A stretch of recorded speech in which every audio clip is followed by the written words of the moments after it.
TB2 podcast is on the road to WrestleMania. And it's been a bumpy road, it's been a curvy road, but in order to get to WrestleMania, we got to have a couple rest stops and a couple Raws and a couple SmackDowns.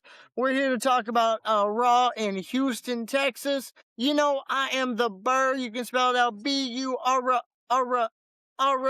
I'm here with the co-host, co-tag team champion of the IWC, the B.O. double dollar sign. The boss is here. What's up, brother? What's up, B.O. double dollar signs, bread over sucker shit, TB2 podcast, the boss and the Burrr, Burrr, H-Town, Texas. Hey. I'm happy to be here. I love my motherfucking job. I love doing this. Like, share, subscribe, comment. It's the TV2 podcast. What's up, good people? Hey, it's another beautiful night to talk about wrestling. We got WrestleMania coming up. We got Dynasty right around the corner. There's a lot of stuff going on. You know, TB2 is going to Las Vegas. If you didn't know, now you know. We'll be in Vegas. Shout us out. Hit us up. We're kissing babies, we're shaking hands, we're gambling money. I mean, we're doing it all while we're in Vegas. So please hit us up. And if you're not going to hit us up, make sure you check us out on Spotify. Check us out on TikTok at TV2 Podcast. Putting up a lot of clips. Just dropped a Mike Anthony exclusive interview. He was awesome on the show. He was real chill and had really good answers. You could tell he was an experienced vet. Oh, he was jacked as fuck. He's the real genetic nightmare, for real. He is. Hey, you do a good job, bro. You do a good job on the interviews. Now, I want to give you a shout out in front of the whole audience, man, to tell you I appreciate you, man, for getting these guys on the show and being so professional, man, and holding us down. This journey is going to be so great when we look back from this in a year now.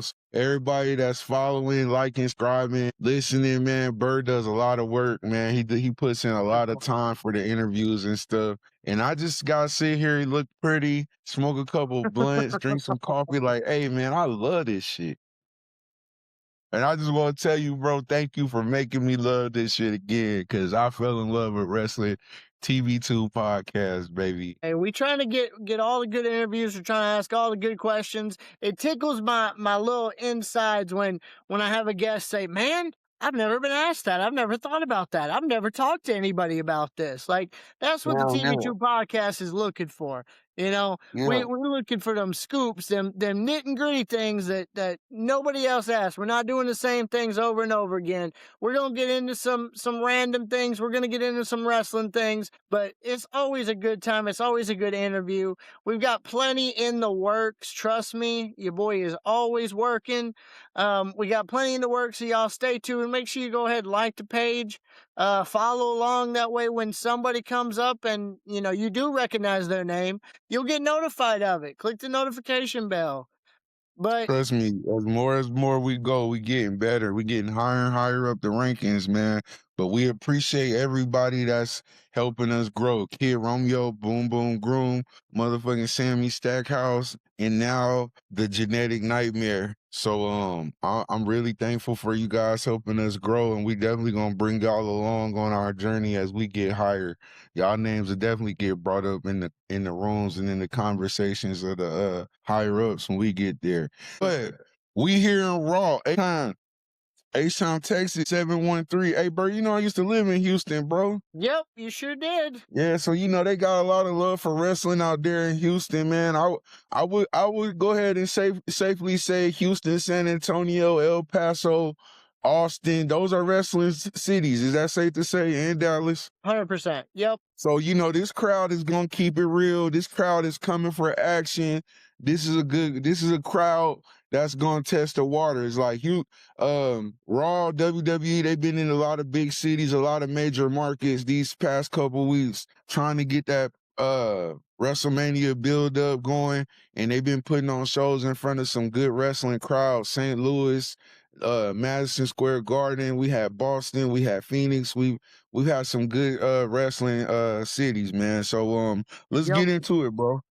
Well, I mean, we put out a little snippet talking about the beginning of this show. you had CM Punk coming out and crossing his legs, and when he crosses his legs and does a promo, it's obviously a pipe bomb. He's trying to reference his original pipe bomb. He's trying to put it to that same level. We talked about it on the snippet. We talked about it on the clip. Check out the clip. You want to know a full breakdown of this? But to be honest, it wasn't much of a pipe bomb to me. I mean, he told Pat McAfee he's writing checks his ass can't cash. He's talking smack about Roman. He's talking smack about The Rock. Um, he And being says Pat old. McAfee.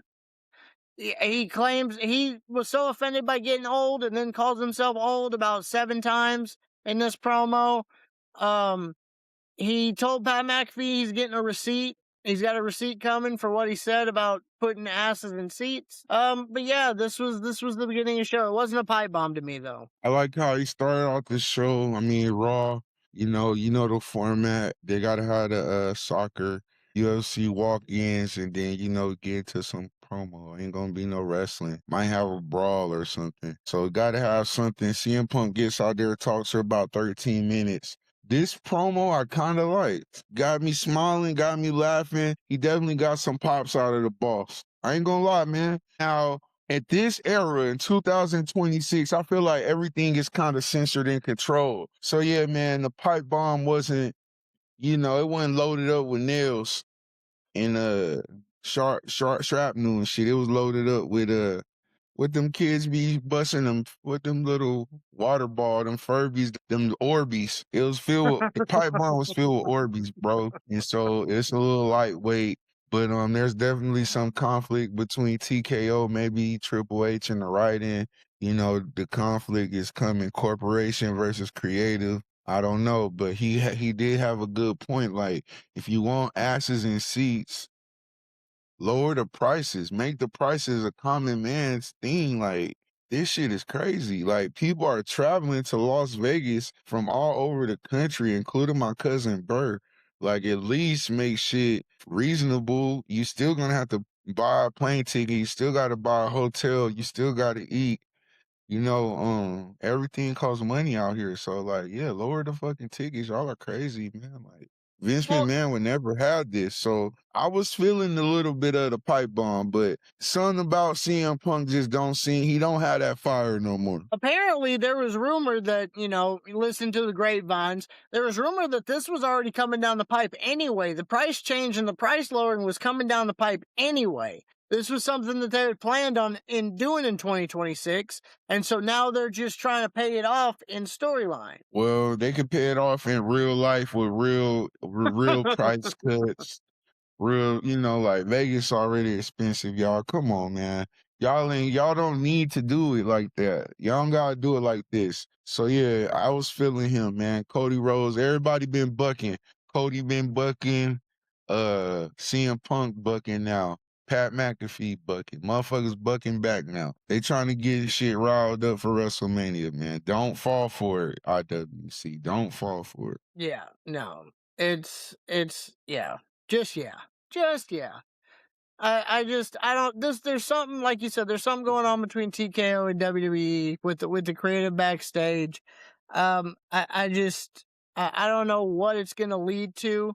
The price thing, I hope it goes down, because I mean, I've never been in the same city as a WrestleMania, and I'm gonna be down in Vegas for WrestleMania weekend. And with all the grief they're getting about not selling off the tickets, Burr looked at prices. Burr looked at prices, and Burr can't do it.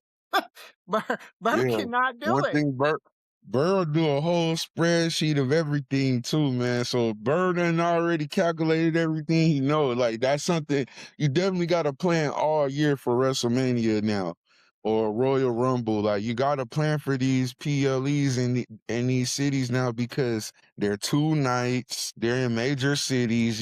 Just different things. It didn't used to be like this. Like, you could get a good WrestleMania ticket back for like $100 or less back in the day.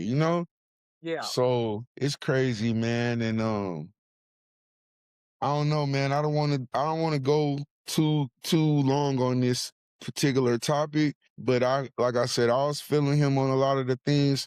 CM Punk is definitely fighting to be that voice of the people. Whether he is or not, he wants to have that role. He wants to win the people over. Roman is one of the wrestlers that the people really, really love. So he's just trying really hard to win the people over. You know what I'm saying? So Yep. Well, after this segment, we get a recap of Speed being cursed. I show Speed being cursed. He's backstage looking for Danhausen, who shows up and will uncurse him as long as he, goes with his demand housings. If he's got a list of demand housings. If Speed wants to go ahead and agree to those, he'll uncurse him, and he doesn't, and so Danhausen disappears. Well, in the midst of Danhausen disappearing, the Vision shows up, Logan Paul and Austin Theory, and they basically take Speed. They're like, "Listen, you need to stay with us. You're not safe anywhere. I mean, you took out LA Knight, and then LA Knight showed up on your stream and broke into your house and threw your computer screen. Like, if that's the case, then you're not safe anywhere without us. You got to come with us." And we find out after the commercial break that that's going to the ring. Yeah. Logan Paul and I Show Speed, YouTube niggas linking up. Yep. Well, the reason why they're going to the ring, you've got Theory in a match against LA Knight. So the Vision takes him down there and has Speed sit ringside. And LA Knight comes down. I guess Speed didn't know why they were going to the ring or who the opponent was. There's a spot where Speed's trying to get away, and he starts walking up the ramp to leave because LA Knight's kind of chasing after him. And the Usos come out on the stage and kind of block Speed between the two. Well, right. He jumps over LA Knight and gets back in the ring and then gets pulled out by Logan Paul. And Theory rolls him up for the win. Yep. So Theory, the jobber of the Vision, now with 2 big wins. Yeah, he pinned LA Knight. And then he got a big pin last week. Yeah. He got the pin for the titles. Yep. So he got the pin that won the titles last week, and now he got the pin over LA Knight. Yeah. And the other thing, maybe Theory is the guy. Maybe he's the leader of the Vision going forward, because there's a couple times, if you see backstage, Theory's talking to Maxine Dupree, okay? Which isn't a huge deal, except for the fact that Maxine Dupree was about to get a push with her brother, Max Dupree, LA Knight. And LA Knight said that wasn't working for him, so he was going back to being LA Knight. And Maxine basically got pushed back down the card into, into oblivion for a while. And so maybe Theory's talking to her about joining the Vision and about costing LA Knight this match at WrestleMania. Damn. You look deep in your crystal ball for that, huh? There's a chance it happens. There's a chance it happens. After if they have wrestling IQ and booking, they do shit like that, but they don't. If this was the Indies, they would. But they ain't even that. They not even in that depth, bro. They're not that deep with this shit, man. But who knows? We gotta stay tuned. And the TB2 podcast gonna stay tuned, man. Maxine Dupree was subjected to the dungeon with Natty Neidhart. Yep. LA Knight is in this fucking vortex with the Usos in the Vision. I'm getting tired of it, And that's it. So at the end of this match, Speed's about to get 1D'd by the Usos, right? And they get dragged out. LA Knight grabs a mic and challenges them to a match at Mania. So it's the Vision, which is Austin Theory, Logan Paul, and I Show Speed, against the Usos and LA Knight at WrestleMania. This is a match at WrestleMania. I was so crazy disappointed when LA Knight said we gonna do this and we gonna do it with the Usos. Like, what, nigga? What? Your assignment was to get away from the Usos. You voluntarily signing up for a 3-man tag with these dudes? Oh my gosh. But anything to get on WrestleMania, LA Knight, he almost didn't make the cut. Yep. I was wondering, he was on the Sami Zayn line. Like, where is he gonna get in at? Where does LA Knight fit in any story or any match for WrestleMania? And I mean, it ain't as thrown together to me as Gunther and Seth Rollins, but shit kind of throw together, because I mean, it could have just been the Usos versus the Vision, and that'd be that. So I guess Sami Zayn is excuse me, y'all. I guess LA Knight's the new Sami Zayn. He's the new white dude invited to the Usos Samoan barbecue cookout. I guess that's what they doing. He's Sami Zayn now. He down by law. He down by law and shit. Okay. LA, hey, newsflash, you heard it first on the TB2 podcast, y'all. LA Knight down by law. He invited to the cookout. If you putting a pig in the ground or some crazy shit like that, you let LA Knight in there. He show up with his boots on. Just let him walk on by, man. He in there. He good. He good with us now. Well, yeah. I mean, I really don't. I don't understand why we had to do this. I really don't. I mean, I guess you're just trying to get everybody on the card and trying to get as many people a payday as possible. But and throwing iShow Speed in there because you have to have celebrities to sell these tickets that apparently you're not selling. And then if you have iShow Speed in there, you have to have somebody else because it's 3-on-3. I. Fine, I guess. With iShow Speed being in this match, though, I can almost guarantee I know who's going to win. And we'll talk about that on our WrestleMania predictions. That's coming soon. But yeah, I wish we wouldn't have done this. I thought it was just going to be tag. I thought it was going to be for the tag titles with the Vision and the Usos, and then that was going to be the end of that, and then we were all going to go our separate ways. But I don't think that's happening. So also Speed, he got some athleticism. We seen him get speared to smithereens at Royal Rumble by Brock. I mean by Braun, not Brock, by Braun Breaker. So I mean, like he won't be as worse as some of these other people. He won't be as bad as Jelly Roll and them, I don't think. But do I want to see this? No, I don't. Like it's like LA Knight going through some kind of Illuminati humiliation ritual or something. I know specifically who's going to win by one thing, and it really doesn't matter how athletic iShow Speed is. Hey, he may have a dang good showing in this match. I mean, an amazing showing in this match. But because of one specific thing, I can almost guarantee that the Usos and LA Knight are going to win this match. I can almost guarantee Usos! Dun, dun, dun, dun, dun, dun, dun, dun, dun, dun, dun, dun, dun. It's just us, Us. Yeah. So yeah, that's one of the cards or one of the matches on the card at Mania now.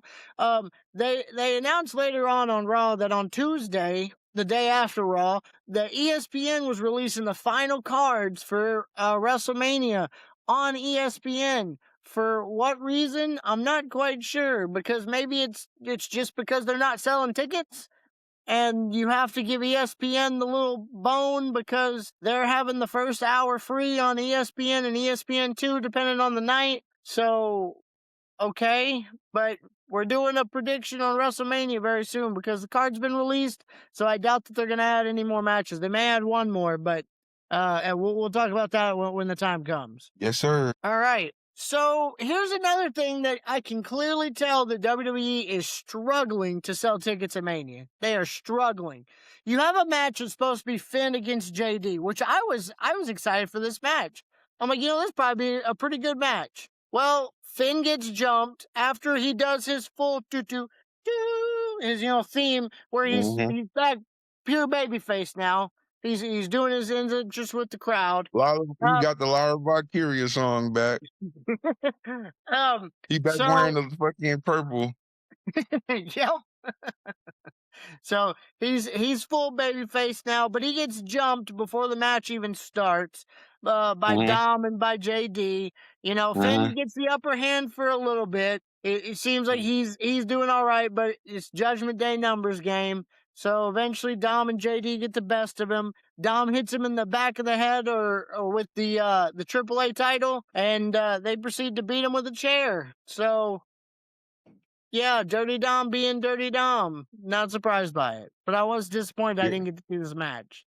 It's so weird seeing JD jump on Finn. Like it should be like Finn and JD jumping on Dominic. So that shit just looks so weird to me, man. I definitely think Finn's gonna win this match at WrestleMania or something. I don't know what's going on with this Finn Balor. Like, I don't know, man. I guess they're beating him down so he could come up. They got to. And so after this, this is a spoiler. TB2 podcast Crystal Ball spoiler. All right. I want you to follow along, pay attention. So after this, later on in the night, Finn Balor does a promo talking about he should have known that Dirty Dom was going to fight Dirty because Finn taught him how to fight dirty. So he's going to have to dig deep. He's going to have to get that other side of him that he thought was dead, that he would never see again.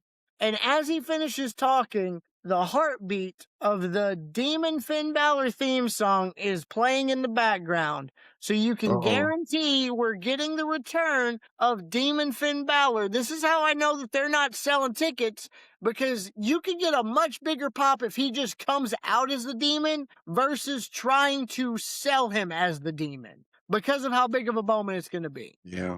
Yeah. They want to please the IWC with that. That's the IWC getting their way. Well, that's how you can almost guarantee that Finn Balor's going to win this match. If he's coming out as the demon, he's not going to bring that character back. He's not going to bring the demon back if he's not going to win the match, because it wouldn't be worth it for the character of the demon. To bring him back, he's got to be a stronger version of Finn. He's got to be more of a beast. That's all the character was. But I mean, he took out people constantly. He was just another level once he was the demon, until the Fiend buried him, basically. Right. And we haven't seen the demon since. The demon like the Hulk inside of Bruce Banner, where he's telling him, "Nah, I ain't coming out, dog. Last time I got my ass kicked. I'm staying in here. You good. You got this." So with the fact of us getting Demon Finn Balor back at WrestleMania, this is a shoe-in 100%. Finn Balor win. Crystal ball spoiler. It's not a prediction, it's a spoiler. Yeah, it's a spoiler. I don't care how many Judgment Day people are in this. Dirty Dom. Dirty. Dirty Dom. I mean, I hope Dirty Dom do something, but yeah, I like Dominic, man. I do. I like Dominic, but you're right, man. If he come out Demon Finn Balor, it's over. Yeah, stay tuned. TB2 podcast, WrestleMania 42 prediction blog podcast, whatever the fuck you want to call it. It's coming out, and we'll talk about all that. Right now, we on Raw in H-Town, and yeah, like I said, I don't like this whole Judgment Day shit. Go ahead. We got more Judgment Day shit. We got more of it, because after this Finn promo, you got JD and Dom backstage talking about, oh, what do you think of Finn Balor's promo? And well, he's Irish Canadian. Yeah. But they're talking about Rey inserting himself into a match, and we're about to get into this. Rey inserting himself into a match at WrestleMania, and how they need to take care of Dom's problem. And so they leave. They go to talk to Adam Pearce, and you're left with Raquel and Liv backstage. Well, Roxanne Perez shows up, and Liv asks Raquel to go ahead and give him a moment. And you've got Liv saying, "Hey, listen, I know Finn Balor brought you into the Judgment Day, and you have to understand where we're coming from." Basically asking Roxanne, "Hey, where do you stand? We know you're good with Finn. You're part of the family in the Judgment Day. Where do you stand?" And as Roxanne's about to say something, you hear a thud, and then you see it was Stephanie Vacour that pushed/hit Liv from behind into Roxanne. But that thud wasn't from Stephanie hitting Liv. That thud was from Liv hitting Roxanne, either bouncing Liv's forehead off of Roxanne's forehead, bouncing off her chin. I'm not sure exactly what happened, but something thudded. Well, Stephanie picks her up and throws her into a TV. Maybe the injury happens at the TV spot, but I'm 98% sure it was the thud. But if you look on the TB2 TikTok, you'll see the result that Liv Morgan had, the bump that she had from this attack. Y'all want to say the wrestling's fake? Wrestling's fake. Well, Liv Morgan tells you it's different right now. She's dealing with it. Yeah. It looks rough. Yeah, she took a bump. La Pretty Matter came out there, did her thing. They heating up the rivalry. And just Roxanne Perez is just always in the way. She's always in the way of Liv Morgan, bro. She's always in the way. Always in the damn way. Big mommy cool, clumsy, big ass. And Roxanne Perez, they just in her way. You know what I'm saying? I like my girl Liv, man. I like Liv. I like Stephanie Vacour, bro. This is going to be a good match, bro. La Primera is doing what she got to do. Liv has been on the promotion trail. She was on the news in Vegas. She was on the local news out here promoting her match. Oh, so it's going to be a good match. It's gonna be a good match, bro. That almost can tell you who's going out of Mania the winner of this match. Then if she's doing the local news, I'm just reaching for straws, just grasping for straws here. I mean, fucking, you can't get Stephanie Valkyrie on the news. She barely speak English, so she gotta beat Liv's ass up with TVs and throw her in the TVs and shit. This is how she getting her point across, through action. Liv just talking. Yeah.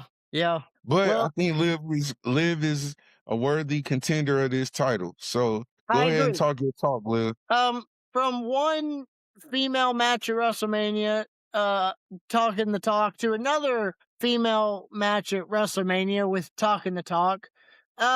We got a backstage segment with AJ Lee and Becky Lynch that's kind of weird. They're just kind of chilling backstage talking to each other. And yeah, I probably could have skipped Tell this. the IWC and the listeners at home, this is some pre-recorded shit. Yeah. Oh yeah. It's acted badly. It's pre-recorded. It's Becky talking her shit. AJ saying that she's your favorite wrestler's favorite wrestler, and she's Becky's daughter's favorite wrestler, and walking off. Tells her that you should thank me. I paved the way here to go through these walls and stuff that I broke them down first before you could walk through them. AJ, you were as part of women's history. I mean, you had a decent part of it, to be honest, but let's not get carried away. I want you off my screen. And then Becky gets mad and throws a hissy fit. And that's the end of this segment. I didn't like it. Looks corny. AJ Lee, I don't know. She is so cocky. Where did she get all this cockiness from? How is she my favorite wrestler's favorite wrestler? Tell me that. Unless you're CM Punk's. Unless CM Punk's your favorite wrestler, because he may be partial. I'm like, man, my favorite wrestler, Owen Hart. He didn't know you, nigga. Oh he yeah, didn't know you. No, he didn't know you. Bret Hart, one of my favorite wrestlers. I'm pretty sure he don't fuck with you. Stone Cold Steve Austin, he definitely don't fuck with you. The Rock, Raven. No. Raven don't know you, so Raven would not put you in the top 5. When I run into Raven out here at WrestleMania, I'm asking him, hey, bro, who's your favorite wrestler? And if he don't say AJ Lee, I'm not convinced, because you're not none of my favorite wrestlers' favorite wrestler at all. China didn't know you. Fucking, my favorite females didn't know you. They was busting ass. All the fucking females that paved the way, I was thinking about this, bro. This shit is funny to me. What happened to the women wrestlers that just only had one name? You know what I'm saying? What happened to China, Victoria, Jazz, Jacqueline, Sunny, Sable? That's when women knew their motherfucking place. Like, they just had one name, nigga, and they just went out there. Now we got to call y'all by y'all names, and y'all want y'all IDs and shit. Like, man, AJ Lee, get your bitch ass out of here. Becky Lynch, AJ Lee, Tatum Paxley. Why the fuck I gotta call y'all by y'all first and last names, hoes? No, you got the Burmans out, I got the coffee cup out. I'm not doing it, AJ Lee, AJ and Becky. That's the fuck I'm calling y'all from now on. Becky and AJ, shut up. Y'all back there at the Houston Rockets Skybox bar, sitting there, all the lights all out and shit. Y'all got the belt. You got the belt. Becky Lynch, you should have just snatched that shit.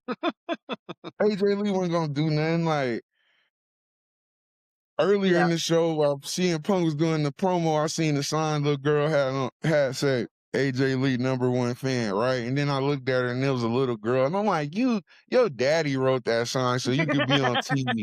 There's no way in hell AJ Lee's your favorite wrestler. You're only 8 years old, girl. You don't know shit about AJ Lee, and you've only seen her on TV maybe 3 times, and all 3 times she was ass. How is she your favorite wrestler, and how you her #1 fan? Like, tell your daddy stop dick pulling. We don't like that here. We don't support that. We don't do that here. We don't do that here. So I wasn't really feeling that. I laughed at AJ Lee in disgust. Like, this beat can't be fucking serious right now. And I moved on. But I did watch this sorry ass segment, and I was like, this is some bullshit. Well, we did get a female match that I was actually enjoying.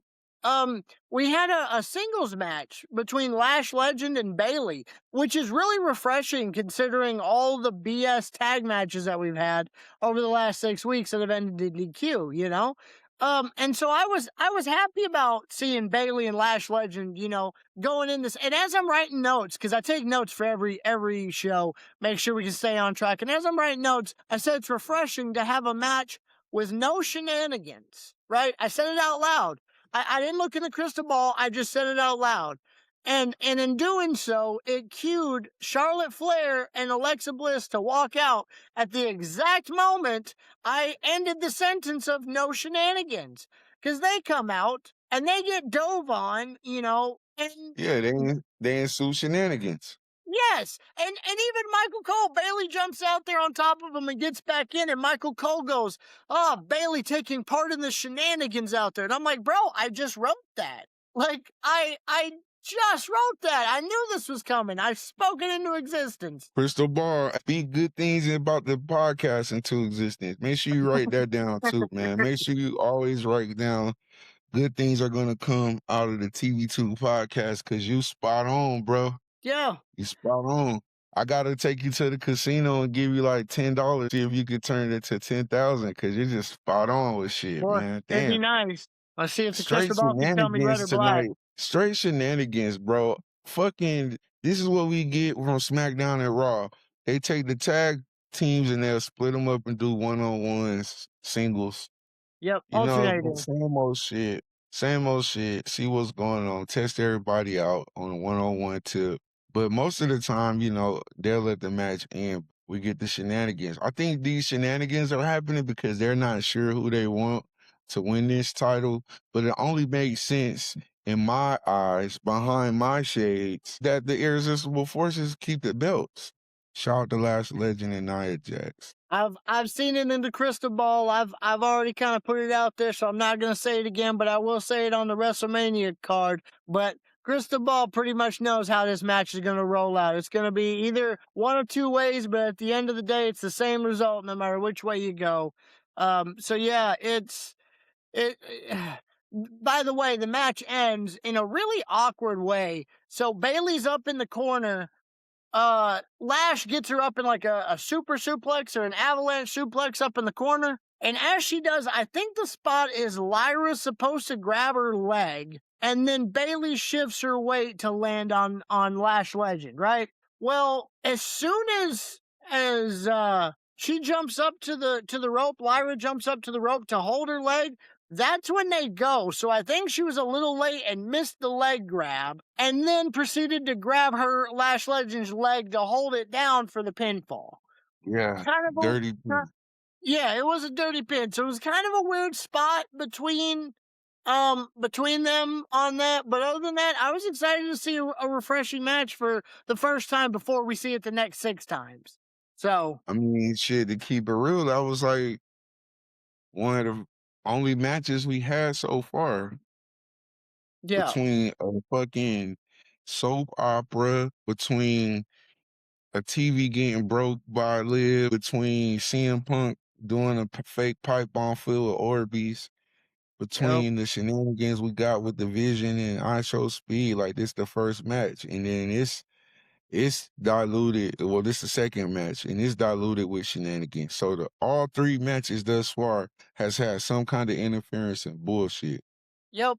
Shenanigans Just to everywhere. add that in there. Just to add that in there. Yeah. Yeah. So, yeah, fine. This is going to a fatal 4-way match at Mania. We'll go ahead and put our predictions. Crystal Ball knows exactly how it's going to go. You tune in and find out. And I'm telling you, put money on it in Vegas if you got some. We got Rollins coming out to the ring. And this is the first time that Rollins has actually talked since he's been back. He'll show up, he'll remove his mask, he'll stare at somebody, and then he'll attack him or he'll run away. This is the first time he's actually promoing. Right. So we get a nice promo. He basically doesn't understand why Gunther is helping him unless he took a payday from, or is attacking him unless he got a payday to help Paul Heyman. And so he's just kind of sitting there talking his shit. Gunther comes in to attack, Well, he misses his sleeper hold, and Rollins reverses it, gets him in his own sleeper hold for a little bit. Then they take it to the floor, and WWE's fucking just move the same ending to the next show and just put it somewhere. We can use that ending anywhere. It'll be fine. We get the officials come out and break up the thing. We see them every week. I'm starting to be able to name all the officials on a weekly basis, and that's a problem. I'm seeing them too damn much. Like we said, man, in this economy, the best job to have right now is WWE security or official because they running out bi-weekly, every week, monthly. So you getting a check for that. Rollins showed y'all a little something. He showed y'all he ain't gonna go down with that sleeper hole shit. It's gonna take more than that. He just showed y'all that sleeper hole ain't gonna work on him. He almost executed the stump on Gunther. Gunther got out the way. Gunther coming out there looking like a true European, tight ass black shirt on, black jeans with the shirt tucked in with the no socks on. These motherfuckers looking real European tonight. Yeah, bro, you get what you get. It's WWE booking. It's the same shit. Seth Rollins is back, and I mean they gotta kind of like try to make sense of what the hell's going on because this match kind of was thrown together, in my opinion. So they gotta try to make a reason for it. Well, for sure, it was thrown together because of injuries. I mean, it was looking like Braun Breaker was going to miss WrestleMania because of his injury. So there goes the Seth Rollins Breaker match. And Rey was injured; he had a bad back, and so he wasn't going to be able to face Gunther. So you had to adjust some way. So and even after this, they get a little promo as Gunther walks out. Him and Paul Heyman kind of meet up, and Paul Heyman's like, "Hey, I don't know why you doing what you're doing, but thank you." And Gunther shakes his hand and says, "You're gonna owe me something much bigger than a thank you soon." And basically walks away. So this wasn't an agreement between the two. This is just Gunther trying to insert himself in and getting a favor from Paul Heyman. I mean, I guess that's one way to make sense of it, but that's kind of weak. Yeah, well, I honestly think it's gonna be a good match between them, and I've said this before. Gunther needs he needs a manager. He needs somebody. He needs a valet.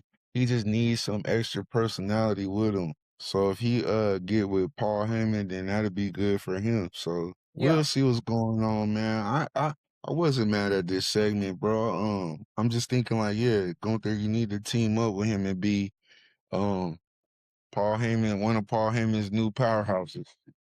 Because right now all he got right now is cruiserweights. Yeah, and he could be the new Paul Heyman guy. Maybe he could lead the Vision. That would actually give the Vision some depth and some leadership and a powerhouse. You lost all your people, and then when Braun comes back, you can have Braun and Gunther going head to head, fighting over command of the Vision. I mean, and then where does Bronson Reed fit in when he comes back? Shit, Bronson Reed might be hurt though. You know what I'm saying? So well, I mean, I don't know, but yeah, for now, Gunther is not hurt. So I think Gunther, because I don't know how long Brock Lesnar gonna stick around after WrestleMania. Yeah, Gunther could team up with Paul Heyman. That shit all right with me. Yeah. Yeah. I mean, I'm good. I'm good with it. It gives me some interest in the Vision storyline, the power dynamics and whatnot. Because right now I'm really not with them. So speaking of things that kind of really don't make sense or just kind of thrown together or weird, we get this vignette, this video of like 9 girls. I don't know. I didn't count them. I didn't stare at it long enough, and it was like 4 seconds long. But it was these girls that were sitting backwards in chairs, and all you seen was their backs, like they're dancers. Like, I don't know, it's the group of Nitro Girls, or they're bringing back the Nitro Girls, but they're just sitting there on the chairs, and then it just goes past it, and that's it. It was like 4 seconds. So WWE's cooking up something, but I have no idea where they're going with this, unless it's Nitro Girls. Shout out to the Nitro Girls. Hey. Yeah, so we get Javon. He's bouncing after they cut from the chairs. He's coming out to the ring. We're having a trios match between Javon Evans, Penta, and Dragon Lee taking on Los Americanos. Yeah, this is crazy. You're getting a lot of the people that are in this ladder match in there. I Let me thought talk real maybe quick. go ahead. Let me check the notes. Okay. Yeah, let me talk real quick about this real quick. These dudes was determined to be on this show from fucking Saturday Night Main Event. Let's talk about that too. Yep. That's how Javon got in there. This how Dragon Lee got in here. Penta, you know, he is the IC champion. Now, I don't know why the Los Americanos up in this shit. Los Americanos just lost the tag team NXT match. Y'all go check out Boss Talks if y'all want to know the details. But yeah, I thought Los Americanos was fucking done. But okay, we got this trios match. Y'all know what's gonna happen. We got some bouncy shit. We got Dragon Lee, Javon Evans, Penta, and the Los Americanos. So you already know what's going down. Go ahead, bro. I mean, it was a real good match. You've got these. I guess they're trying to see maybe they could have shoe-hinned Grande Americano if he won this, and he would have a reason to say, "Hey, I should be put in the ladder match too." Maybe that's the storyline behind this. I don't know. I will say that there's one spot that bothers the piss out of me, and they do it in this match, and on two different fronts. It bothers me so much. But what happens? You got Penta. He leg sweeps. You got Rayo coming towards him, and he leg sweeps him. Right. He brings his leg out from underneath him. Well, as he does it, he just flies and lands in the Tree of Woe. Those that don't know the Tree of Woe, it's when you're hanging upside down in the corner and your feet are caught under the top turnbuckle, so you can't go anywhere. Okay? Right.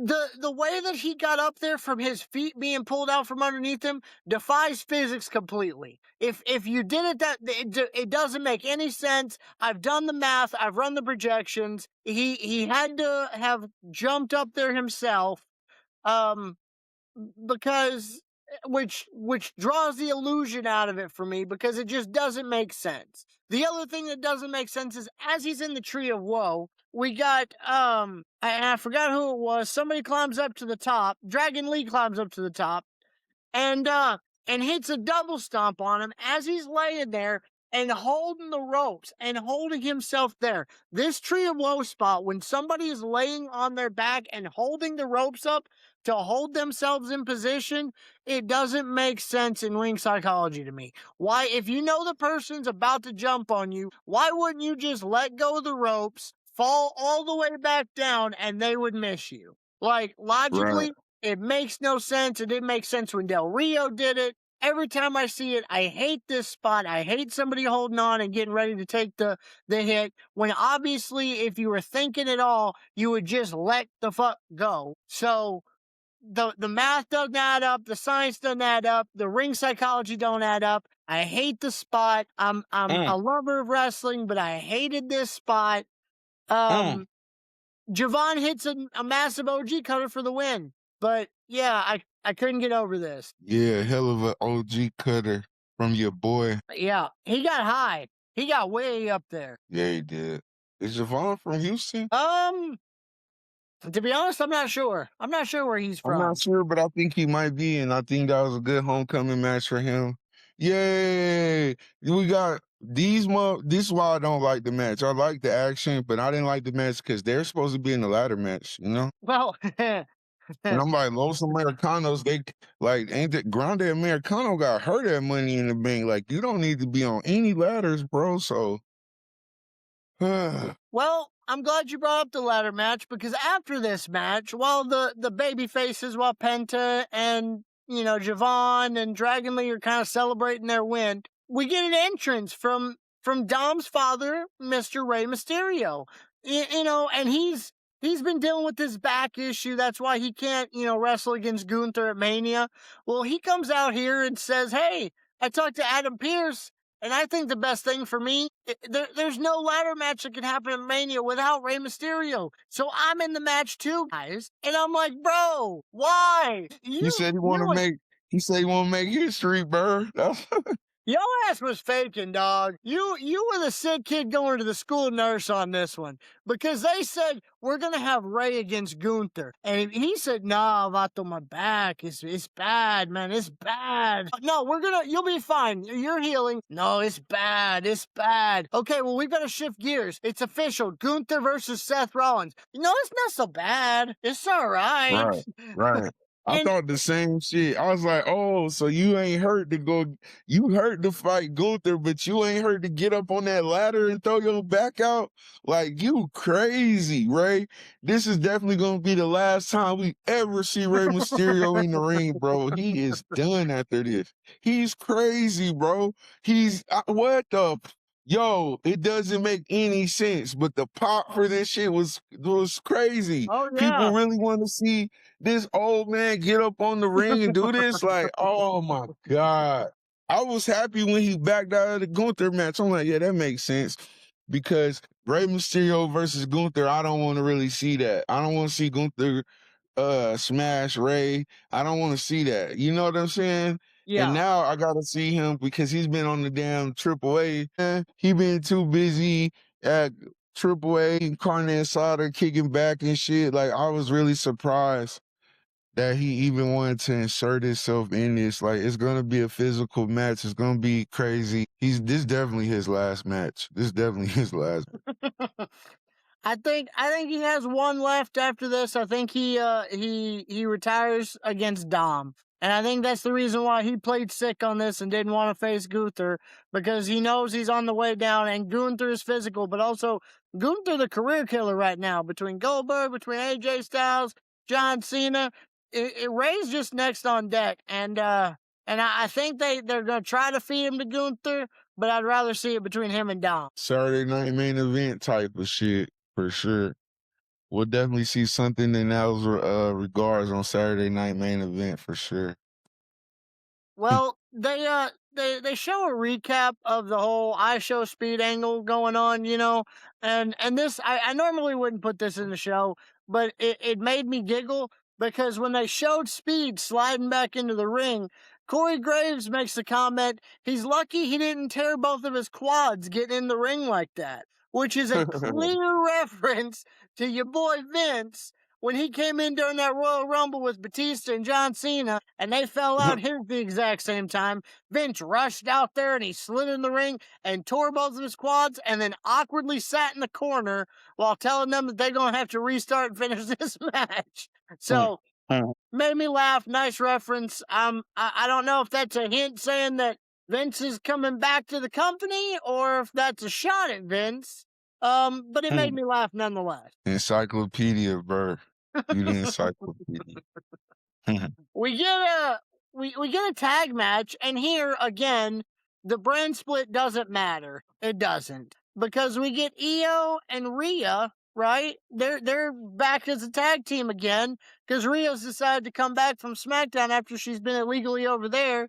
Comes back to Raw to team with her lover, Io Shirai, Io Sky, and they're going to go in a tag match against Michin and B-Fab, who are SmackDown people. And so, yet again, the split brand doesn't matter because anybody can do what they want. Yeah, Io is part of Raw, so that's the only way it makes sense. But yeah, we get this tag team duo, Rio. Michael Cole, when this all started, I had made the reference that Jade has done this before. She had some people, she was a leader of a faction in AEW, and they were basically the jobbers for her. They were called the baddies, right? Right. When they're talking about them, Michael Cole calls them henchwomen. And Corey Graves responds with, don't call them something so degrading that, put something else on their name, some respect on it. They're baddies. And I'm like, oh, so you're stealing the exact name. I knew it was a play on it, but you stealing the exact name. I mean, the exact name. Yeah, we have some technical difficulties over here in Boss Land, but yeah, I'm listening to you. Yeah, this shit is crazy. This is a main event type match. Is this Raw? Is this worthy of a Raw main event, bro? No. No. Like, what are they doing here? The people want to see Rio and they want to see Rio. They want to see that tag team that bad. Apparently.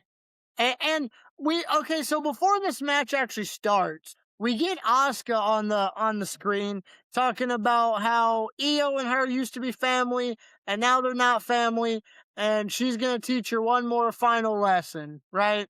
So apparently after all this, we're gonna get Asuka Io. I don't know if they're gonna announce that for Mania at some point because I don't think it's on the card right now, and they've released the card. But maybe that's something we get. Maybe that's when Kyrie finally turns on Asuka, to become a babyface and is tired of Asuka's shit. I don't know, but it's a random place to put this promo right before the wrestling main event of the night. We get some decent spots in this match though. Io, when she goes to fly, she goes flying outside the ring and takes a nice bump. Didn't catch her too well, and she took a nice bump, outside the ring. Io goes to tag Rhea. She's getting worked over. Io goes to tag Rhea, and the ref's not looking, and Rhea is pulled out by Jade. So Io can't make the tag.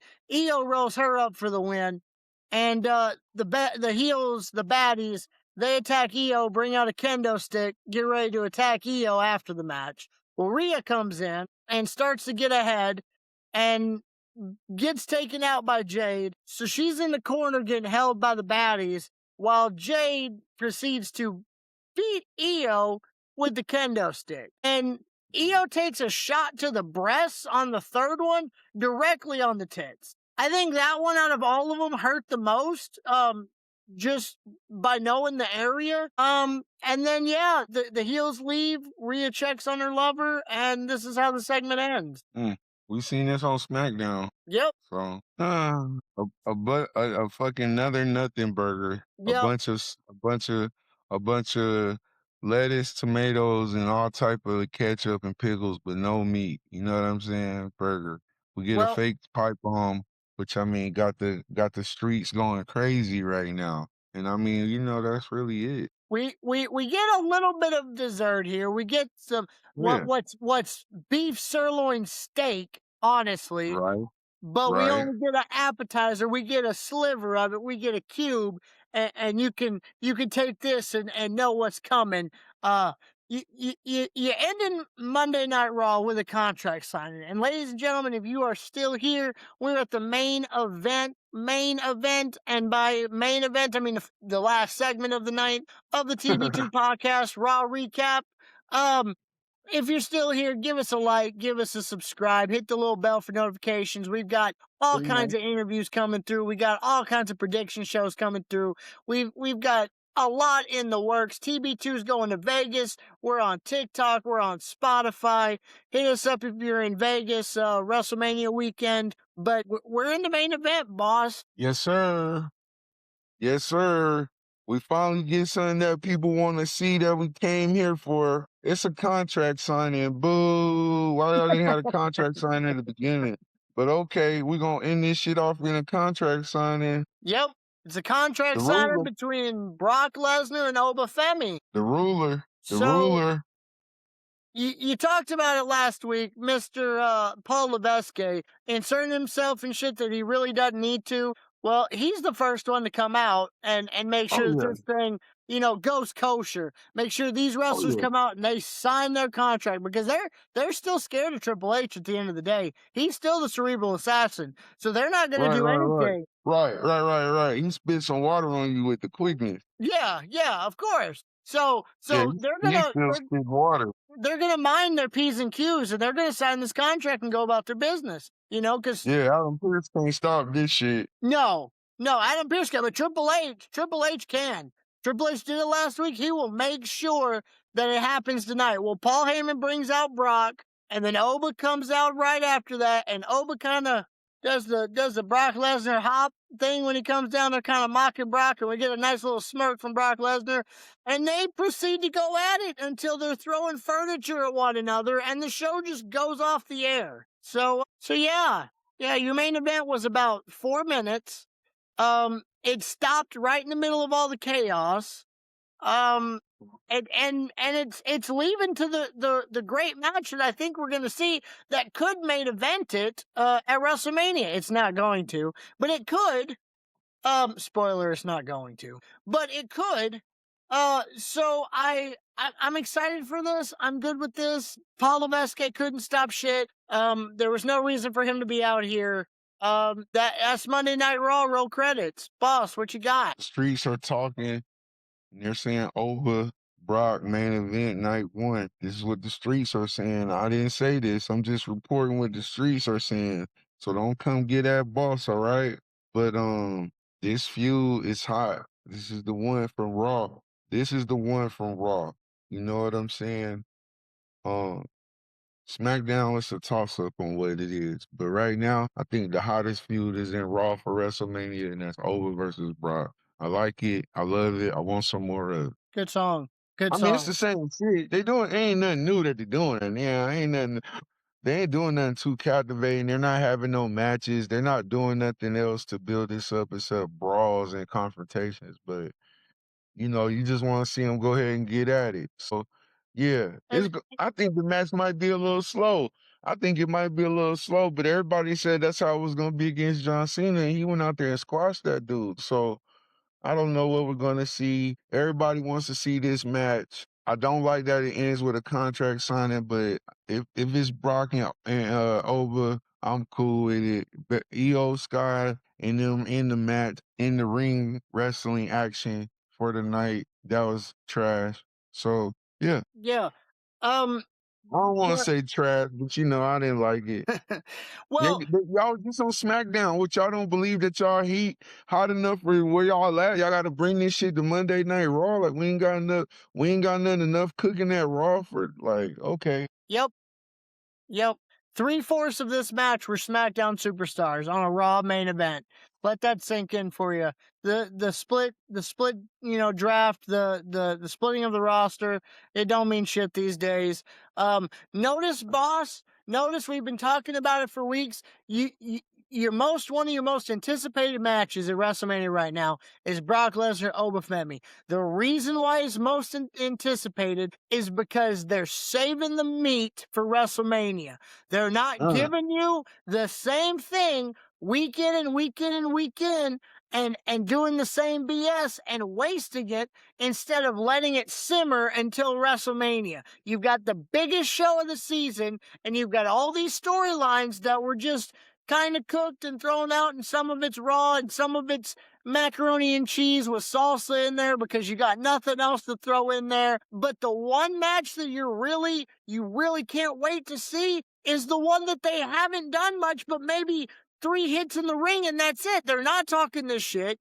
They're not throwing out weird storylines and weird reasoning for why we have to be behind. No, Brock's the beast and Oba's the ruler. Brock's the old school. Oba's the rookie. This is a changing of the guard. This is a torch passing opportunity, and we're not getting it spoiled on a SmackDown or a Raw. You want to see it? You watch WrestleMania, and that's why all these other storylines I can't get behind because they've blew the load weeks in advance, and now I've got nothing for Mania to do. So I've said it for weeks. This is my prime example. Well, you said a whole lot, bro. You said a mouthful. And I gotta agree with you, man, as your tag team partner, as your cousin. I gotta agree with what you're saying, man.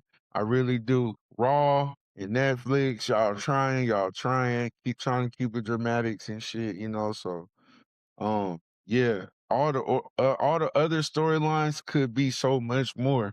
But this storyline is kind of basic, but it's the hottest one, and it's because of the competitors that's involved, of course. But yeah, I love how they're cooking this up, man. I'm telling you, the streets are saying this main event shit, man.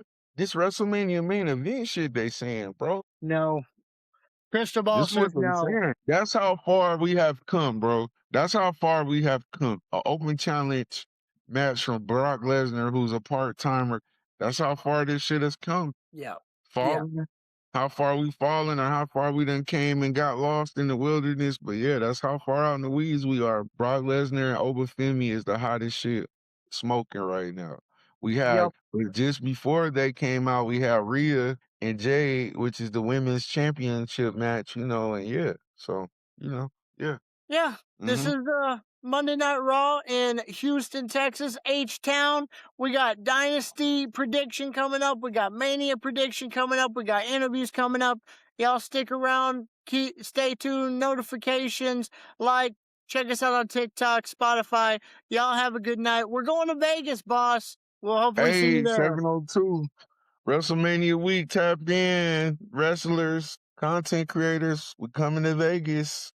We're going to sit down. We're going to watch some wrestling together. Y'all YouTube and Spotify and TikTok going to be so filled up with content when Burrr get back off the plane. It will. 100%. Your boy gonna be working. We're gonna give y'all so much content, man. It's gonna be crazy, man. Just stay tuned, man. I'm looking forward to it. TB2 pod. We're out. We out. Viva Las Vegas. Viva